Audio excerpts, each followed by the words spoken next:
สบายดีน้องเองสินักคุณาเครือข่ายจะมาห้องเพลงมอบให้ผู้ประสบภัยน้ำท่วมอยู่แข้งอัตตปือเพลงนี้มีชื่อว่าน้ำฝนปนน้ำตาพอได้ยินข่าวเรื่องเล่าออกทางทีวีได้ข่าวว่ามีภัยลีแสนโลกีพี่น้องทั้งหลายดินผู้เสาะเจือนน้ำเขื่อนแต่พังทลายพี่น้องอกสั่นควนหายหนีตายก็นอนละหนน้ำตาไหลรินเมื่อได้ยินข่าวขอวอนพี่น้องสาธุ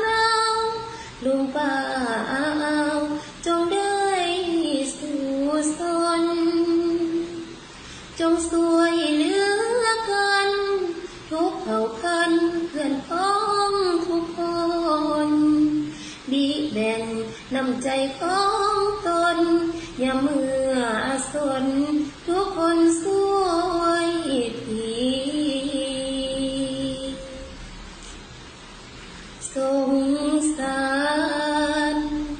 พี่น้องเผ่าพันธุ์เดียวกันน้ำเขื่อนพัดพันตายจากกันไปคนละทีเป็ดไก่หัวควายเขื่อนสั้นถึกน้ำพัดหนีสงสารแสนเศร้าชีวีเพื่อนบ่ปานีพี่น้องเอาพัน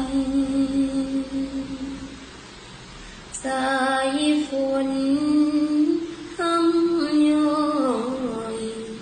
เป็นห้อยไหลปนน้ำตาสงสารและเวทนาน้ำเขื่อนพาพัดพาเห็นภาษาตาดำหาเศร้า